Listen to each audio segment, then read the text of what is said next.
대화를 이끄는 전략, 어기역차 배우기. 오늘은 지난 시간에 이어 대화를 이끄는 전략인 어기역차에 대해 배워볼 거예요. 그 전에 지난 시간에 배운 개념을 체크하며 복습하고 넘어갈게요.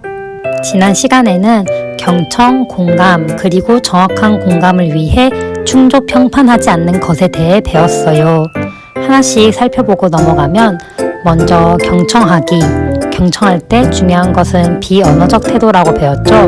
그리고 두 번째 공감하기. 공감이란 상대방의 입장에서 상대방을 생각해 주는 것이에요.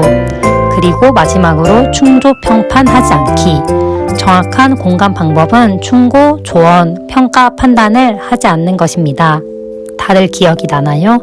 지난 시간에 배웠던 경청과 공감에 대해 다시 확인하고 싶은 사람은 카드에 추가해 둘 테니 카드를 확인해 주세요. 오늘의 학습 주제는 대화를 이끄는 전략 어기역차 배우기입니다. 지난 시간에 배운 경청과 공감이 대화의 자세라고 한다면 어기역차는 경청, 공감 기법과 연결하여 자연스럽게 대화를 이끄는 전략이라고 할 수 있어요. 그럼 하나하나 살펴보도록 하겠습니다. 첫 번째, 어떤 이야기인지 잘 들어준다. 네가 그렇게 이야기하는 것을 보니 뭔가 특별한 이유가 있는 것 같아. 좀 더 네 생각을 이야기해 줄래? 좀 더 말해 줄래? 이처럼 단계에서는 친구의 말이나 행동에는 뭔가 이유가 있는 것임을 전제하고 묻거나 친구의 말을 좀 더 충분히 들어주는 단계입니다. 두 번째, 기분을 이해해 준다. 그래서 네가 그렇게 화가 났구나. 그래서 짜증이 났구나. 이렇게 친구의 기분을 알아주는 단계가 기 단계입니다. 세 번째, 역지사지 공감해준다.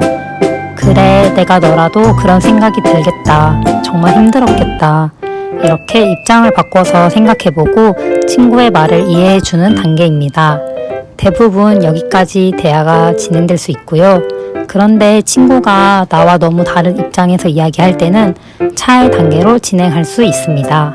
마지막, 차이가 있음을 생각이 다를 때 인정한다. 그렇게 생각하는구나. 내 생각하고는 조금 다른 것 같아. 나는 이렇게 생각하거든. 하지만 네 말이 맞을 수도 있어. 이렇게 서로의 생각이 다르다는 것을 인정하고 친구와 의견이 다른 경우에 내 의견을 끝까지 고집하지 않는 단계입니다. 그럼 이제 앞서 배운 어기역차 전략을 생각하면서 다 함께 연습하기를 해볼 거예요. 그럼 예시를 먼저 읽어볼게요. 친구가 요즘 성적이 부쩍 떨어졌다고 걱정을 한다.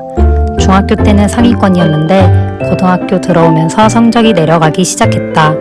환경도 바뀌고 친한 친구와도 헤어지고 배우는 것도 적응하기가 힘들어서 그런 것 같다고 한다. 이렇다 보니 점점 공부하기도 싫고 학교도 가기 싫다고 한다. 친구가 나에게 이런 고민을 털어놓았을 때 어기역차를 활용하여 어떻게 대화할 수 있을지 생각해 봅시다. 성적이 떨어지고 학교도 가기 싫어졌다는 친구에게 단계에서는 이렇게 얘기해 줄 수 있어요.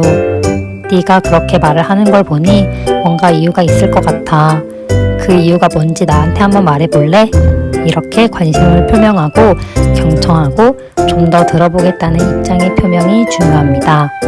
기 단계에서는 기분을 이해해주고 감정을 읽어주는 것이 중요합니다. 예를 들면 그래서 화도 나고 괴로웠겠구나. 열심히 했지만 그만큼 성적이 오르지 않았으니 그런 생각이 드는 것이 당연하지. 이렇게 말해줄 수 있어요. 역 단계에서는 지난 수업 때 배운 공감 기법을 사용해주면 됩니다. 네 입장에서 생각해보니 그럴 수도 있을 것 같아. 또는 내가 너의 상황이었어도 그렇게 느꼈을 것 같아. 라고 말해줄 수 있어요.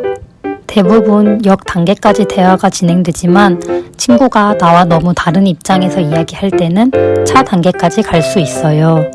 차 단계는 생각의 차이가 있음을 인정하는 단계예요. 예를 들면 그래도 내가 너의 상황이라면 조금 다르게 볼 것 같아. 우린 아직 1학년인데 공부를 포기하는 건 너무 이른 것 같아. 이처럼 친구와 다른 나의 생각을 전달하고 친구와 나의 의견이 계속 다를 때에는 그래, 우리 생각이 다른 것 같다. 네 입장에서는 그렇게 생각할 수 있겠지만 한 번 더 생각해 보기를 바래. 이렇게 생각의 차이를 인정하는 단계가 차 단계입니다. 지금까지 어기역차가 무엇인지 배우고 그 어기역차를 활용하여 어떻게 대화할지 함께 연습해 보았는데요. 이제는 여러분이 스스로 연습해 볼 수 있는 사례를 하나 더 안내할게요. 친구 태연이와 민수가 있는데 둘이 단짝이었다. 그런데 어느 날 태연이와 민수가 심하게 싸우게 되었다. 무거운 표정으로 태연이가 나에게 얘기 좀 할래? 하며 다가왔다.